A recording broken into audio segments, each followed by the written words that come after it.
handshake erased a fortune. In 1961, two brothers stood across from Ray Kroc and agreed to sell the fast food system they had invented.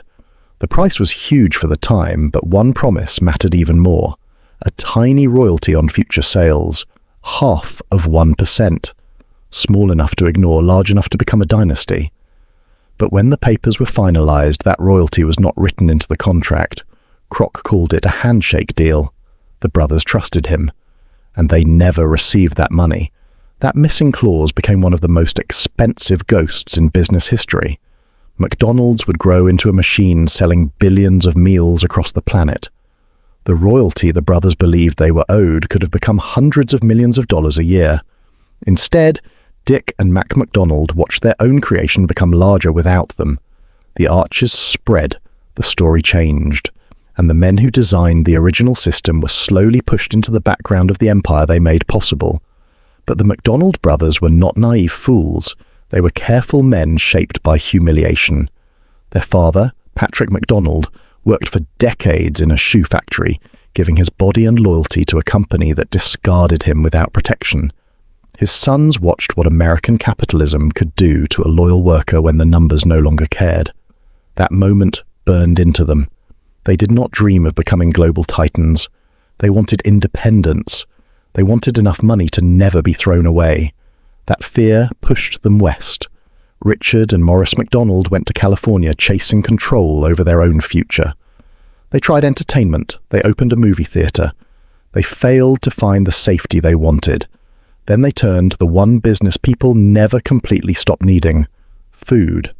Their early drive-in restaurant in San Bernardino worked well, but it had a problem. The menu was too broad. Service was slow. Customers waited. Workers moved inefficiently. The brothers saw profit, but they also saw waste everywhere. In 1948, they did something that looked insane. They closed a profitable restaurant and rebuilt the entire operation around speed. No car hops, no plates, no oversized menu, no waiting 30 minutes.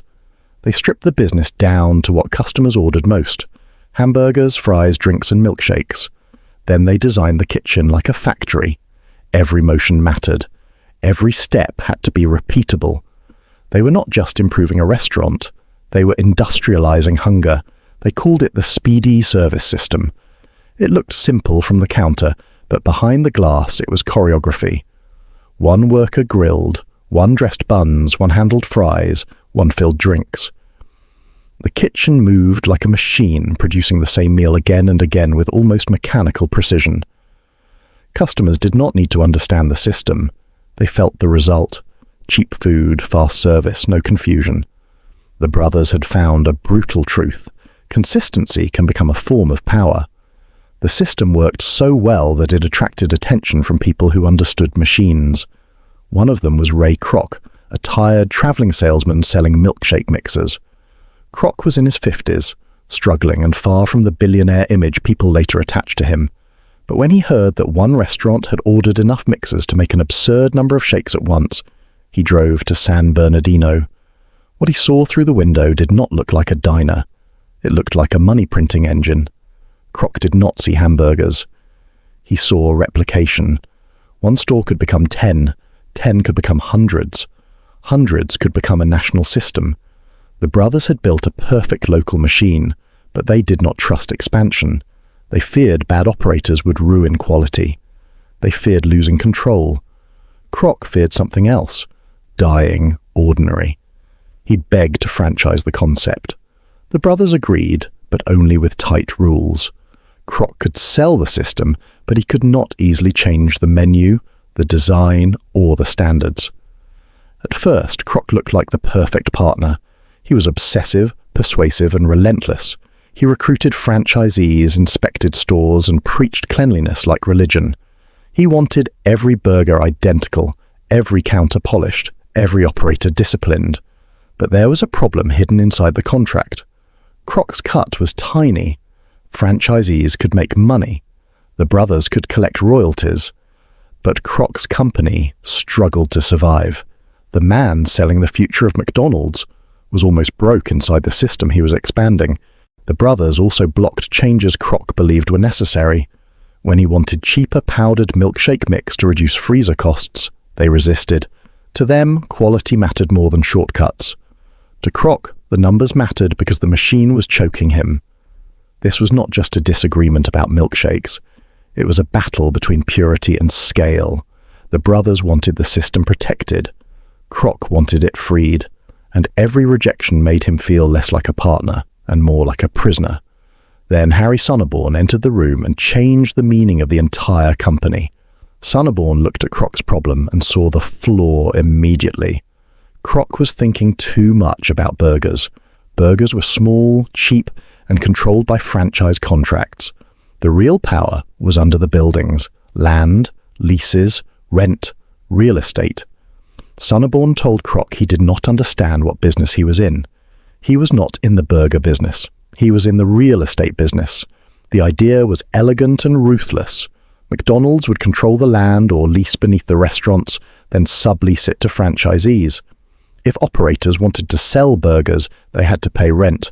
The brothers' contract restricted menu changes and design choices, but it did not control land strategy. Suddenly, Kroc had leverage outside the cage.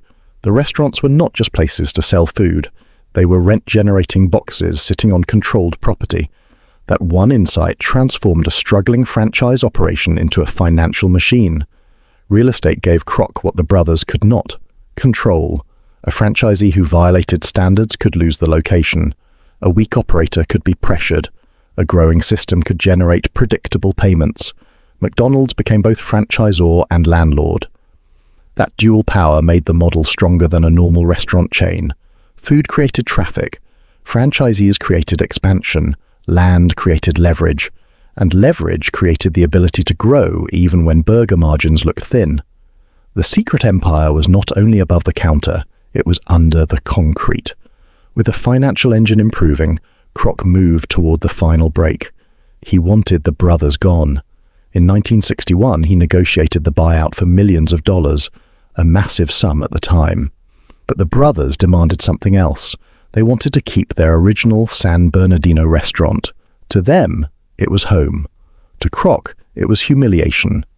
After paying for the system, he still had to watch the original creators operate a restaurant linked to the identity he wanted to control.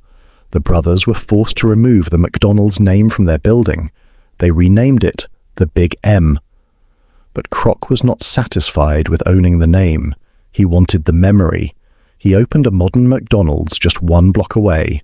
New design, bigger marketing, stronger brand, better machine. Customers were intercepted before they reached the brothers' store. The men who invented the system were now competing against the corporate ghost of their own creation. Within years, the Big M was finished.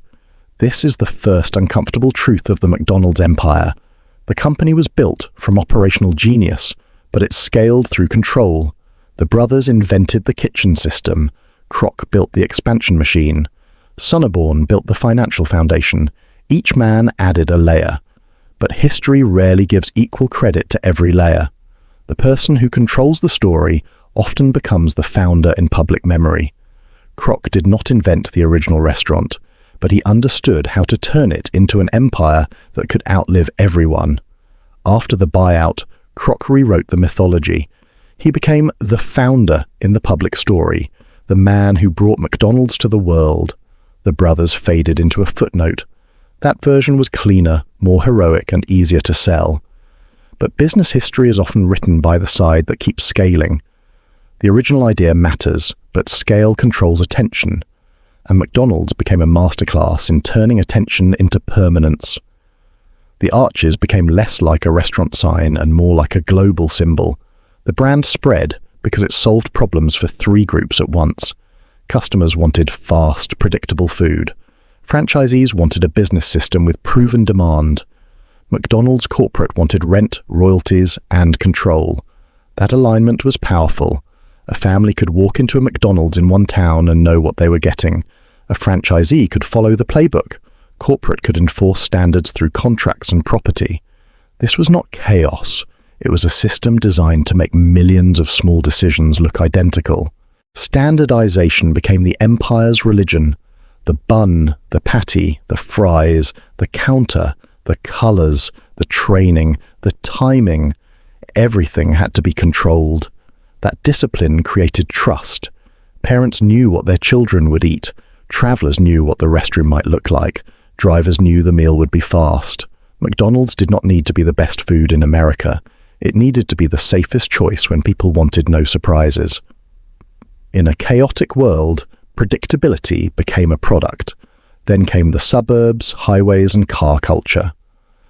McDonald's did not grow in isolation. It grew with America's changing geography. Families moved outward. Roads expanded. Shopping habits shifted. The restaurant fit the new rhythm perfectly. Cheap meal, easy parking, fast service, recognizable sign. The Golden Arches became a lighthouse for the automobile age. McDonald's understood that location was not just a real estate decision. It was behavioral engineering. Put the restaurant where hunger, traffic, habit, and convenience collide. The empire also learned to speak to children. That changed everything. A burger could feed a customer once. A childhood memory could shape a customer for decades. Playgrounds, mascots, bright colors, happy meals, toys, and birthday parties turned fast food into emotional programming. Parents paid for convenience. Children absorbed the brand as joy. This was the genius and the controversy. McDonald's was not only selling meals to families, it was building familiarity before children could fully understand marketing. As McDonald's expanded globally, the Arches became a strange symbol of American power. In some countries it represented modernity, in others, cultural invasion. A McDonald's opening could draw huge crowds, protests, curiosity, and resentment at the same time. That is what happens when a restaurant becomes a symbol larger than food.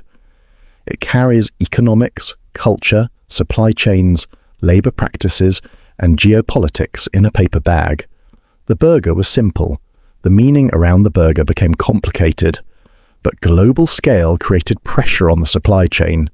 McDonald's needed potatoes, beef buns, packaging, oil, dairy, and equipment at impossible consistency. This turned suppliers into extensions of the empire. Farmers, processors, logistics companies, and factories adapted to McDonald's demands. The restaurant looked simple from the front counter, but behind it sat a global machine of contracts, refrigeration, transportation, and specifications. McDonald's did not just sell food. It trained an industrial network to obey its standards. This machine made McDonald's powerful, but also vulnerable. When critics attacked fast food, McDonald's was the biggest target. Health concerns, labor issues, animal welfare, environmental questions, and accusations of aggressive marketing all gathered around the Arches. A local burger shop could be ignored. McDonald's could not. Size creates visibility. Visibility creates blame. The company that mastered consistency also became the face of every fear people had about processed food, low wages, and corporate control over diets. McDonald's responded the way empires often respond, adaptation without surrender. Salads appeared, menus changed, packaging changed, nutrition information became more visible, stores modernized, digital kiosks arrived, delivery expanded. Coffee became a battleground. The company was not always first, but it was dangerous because it could copy, test, and roll out changes at massive scale. A small competitor can innovate faster. McDonald's can industrialize an idea once it proves useful. That is a different kind of strength. Then there was the monopoly scandal, one of the strangest chapters in corporate promotion history. McDonald's used monopoly game pieces to turn eating into a lottery. Customers peeled stickers hoping for rare prizes. But behind the campaign, a security insider rigged the system for years, stealing winning pieces and distributing them through a criminal network. Millions were taken. The promotion that was supposed to create excitement became a federal investigation. Even McDonald's carefully controlled machine could be infiltrated by greed. The monopoly fraud mattered because it revealed something deeper about the empire. McDonald's had built systems to control speed, taste, locations, franchisees, and brand experience. But no system fully controls human hunger for money. The same company that scaled discipline across continents became attached to a scandal driven by insiders, false winners, and stolen chances. It was not the collapse of McDonald's, but it was a reminder. The bigger the machine, the more doors exist for people trying to exploit it. The franchise model also created a permanent tension. Franchisees carry local risk. Corporate controls the brand. Rent and fees flow upward. Operators can become wealthy, but they can also feel squeezed by remodel costs, pricing pressure, labor costs, technology demands, and corporate rules. This is the hidden bargain of franchising. You buy into a proven system, but you also buy into obedience. McDonald's strength comes from the playbook, but for operators, the same playbook can feel like a cage. And yet, that tension is exactly why the model endures. McDonald's does not need to own every worker's shift or every local decision. It designs the system, controls the brand, selects sites, writes rules, and collects from the network. Franchisees bring capital, effort, and local execution. The empire becomes lighter and heavier at the same time. Lighter because operators carry responsibility, heavier because corporate influence reaches everywhere. It is a brilliant structure, but not a sentimental one. The food itself became almost secondary to the machine. A Big Mac is famous, but the more important product is the operating model behind it. Training, suppliers, franchise contracts, site selection, real estate, advertising, menu engineering, and customer habit. Anyone can cook a burger. Very few companies can make a burger taste familiar in thousands of locations while collecting rent, royalties, and attention at the same time. McDonald's empire is not impressive because it sells hamburgers. It is impressive because hamburgers became the visible tip of a much larger system. This is why investors study McDonald's differently from normal restaurants. A normal restaurant lives and dies by food sales. McDonald's has food sales, but also royalty streams, rent structures, franchise economics, brand power, and global scale. Its restaurants create daily cash flow, but its real estate and franchise model create deeper durability. That does not make it invincible. It makes it structurally unusual. McDonald's is a restaurant company on the surface, a franchising machine in the middle, and a real estate network underneath. But empires built on habit must constantly defend habit. If customers change breakfast routines, delivery preferences, health priorities, or price sensitivity, the system must react. If younger consumers see the brand as outdated, McDonald's has to redesign itself without losing its identity. That is harder than it sounds. Move too slowly and the brand ages. Move too fast and the consistency weakens. The company's challenge is to keep feeling familiar while never becoming stale. Familiarity is an asset until it becomes boredom. The company's pricing power also has limits. For decades, McDonald's carried a promise of affordability. But when inflation rises and menu prices climb, customers start asking whether fast food still feels cheap. That question is dangerous. A luxury restaurant can survive being expensive. A value brand must protect the feeling of value. If customers begin to believe the deal is gone, traffic can weaken. The empire built on convenience and affordability must now defend both in a world where everything costs more. Labor is another pressure point. McDonald's depends on speed, but speed depends on people. Workers cook, clean, serve, restock, handle angry customers, and keep the machine moving. When wages rise, margins shift. When labor markets tighten, service can suffer. When public anger grows around low pay, the brand absorbs the heat. Automation can help, but it creates new questions. McDonald's built a system around human repetition. The future may demand a system where machines take over more of the routine. The darker irony is that the brothers wanted a controlled, manageable business. They feared expansion would destroy quality. Kroc believed expansion was the whole point. Both sides were right in different ways. Without the brothers, there is no system. Without Kroc, there is no global empire. Without Sonneborn, there may be no financial engine. The McDonald's story is not a simple tale of hero and villain. It is a story of invention, ambition, betrayal, leverage, and control fighting inside the same golden symbol. For entrepreneurs, the lesson is uncomfortable. Building the best product is not always enough. The brothers built the superior restaurant system, but Kroc controlled expansion, financing, land, and story. In business, ownership of the idea can matter less than ownership of distribution. The person who scales the system often captures the history. That does not make it fair. It makes it important.